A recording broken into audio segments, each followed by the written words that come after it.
ایک واقعہ جس کا ذکر الزمن القادم کتاب میں ہوا ہے، عبد الملک القاسم کی کتاب ہے، یہ عربی کتاب ہے، اس کا اردو ترجمہ ہے۔ وہ لکھتے ہیں کہ ایک آدمی معمول کے مطابق اپنی گاڑی پہ جا رہا تھا، مدینہ کی ایک سرنگ میں اس کی گاڑی خراب ہوگی، یعنی ٹنل میں۔ وہ گاڑی سے نکلا کہ ورکشاپ جا کر ٹھیک کروا سکے۔ وہ اپنی گاڑی کے پیچھے کھڑا ہو گیا وہیں ٹنل میں، تاکہ کسی سواری پر سوار ہو سکے۔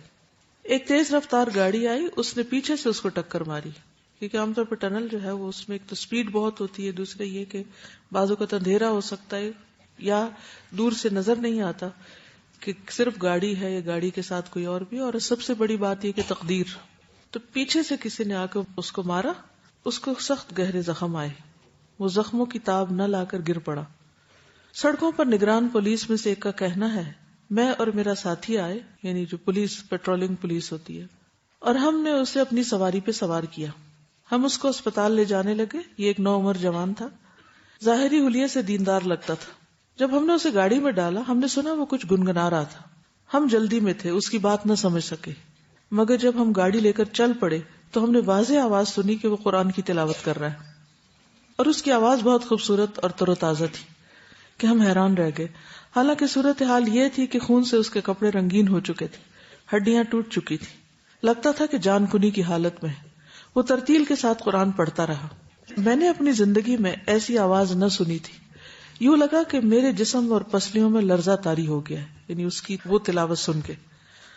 اچانک اس کی آواز رک گئی۔ میں نے مڑ کر دیکھا تو کیا دیکھتا ہوں کہ اس نے شہادت کی انگلی اٹھائی ہوئی ہے اور کلمہ شہادت پڑھ رہا ہے۔ پھر اس کا سر جھک گیا۔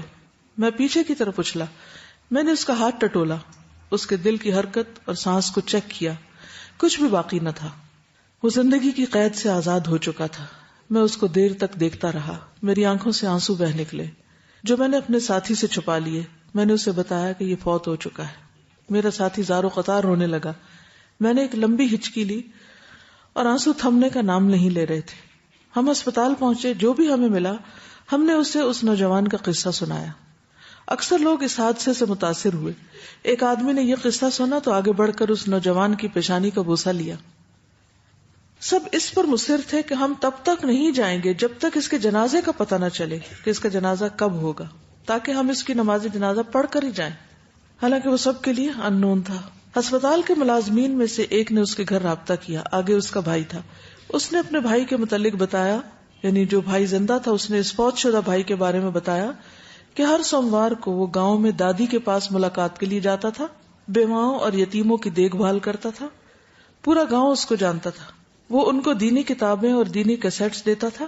وہ جب جاتا تو اس کی گاڑی چاولوں اور چینی سے بھری ہوئی ہوتی، وہ جا کر تقسیم کرتا، حتیٰ کہ وہ بچوں کی مٹھائی بھی نہیں بھولتا تھا کہ ان کو خوش کر سکے۔ جو بھی اس کو سفر کرنے سے روکتا وہ اس کو منع کر دیتا اور کہتا کہ میں لمبے سفر سے فائدہ اٹھاتا ہوں، یعنی میں گھبراتا نہیں، میں اس کو انجوائے کرتا ہوں۔ راستے میں قرآن حفظ کرتا ہوں اور اس کی دہرائی کرتا ہوں، دینی کیسٹس اور لیکچر سنتا ہوں، اور میں اللہ کے ہاں ثواب کی امید رکھتا ہوں کہ مجھے ہر قدم کا ثواب ملے گا، کیونکہ نیکی کے راستے میں جا رہا ہوں۔ اگلے دن مسجد نمازیوں سے بڑھ گئی۔ میں نے مسلمانوں کے بھاری مجمع کے ساتھ اس کا جنازہ پڑھا۔ نماز سے فارغ ہو کر اس کو قبرستان لے گئے۔ بالآخر ہم نے اس کو تنگ و تاریک قبر میں دفنا دیا۔ آخرت کے جہان کا اس کا یہ پہلا دن تھا، اور گویا کہ میرے لیے اس جہان کا بھی پہلا دن، کیونکہ میری بھی زندگی بدل چکی تھی۔ اس سے کیا پتہ چلتا ہے کہ تبلیغ صرف لیکچرز دینے کا نام نہیں ہوتا، ڈیپینڈ اس پہ کرتا ہے کہ ہم اس پر عمل کتنا کرتے ہیں، ہماری عملی زندگی کیسی ہے، ان باتوں کے مطابق جو ہم کرتے ہیں یا اس کے مخالف۔ اور یہی کسی شخص کے بہترین آثار ہو سکتے ہیں کہ مرنے کے بعد لوگ بغیر اس کو جانے اس کا جنازہ پڑھیں، اس کی نیکی سے متاثر ہو کر، حالانکہ وہ اس کو زیادہ نہیں جانتے تھے، بس یہ آخری وقت کا عمل، چھوٹا سا عمل، یہ عمل کی تبلیغ تھی۔ اللہ دلوں میں محبت ڈالتا ہے نا، کہ کوئی آپ کے لیے دعا کرے یا آپ کا جنازہ پڑھے یا آپ کے پیچھے آئے۔ اس وقت لوگوں کو اس سے کس چیز کی توقع تھی کہ کیا دے گا وہ ان کو مر کے؟ کچھ بھی نہیں۔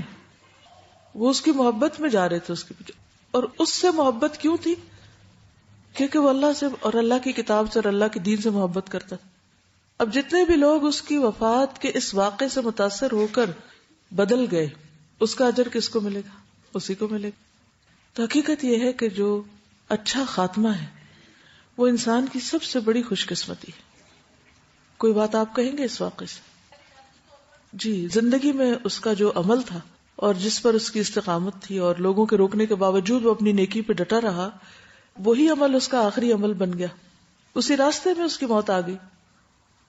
ان الذین آمنوا وعملوا الصالحات سیجعل لهم الرحمن ودا.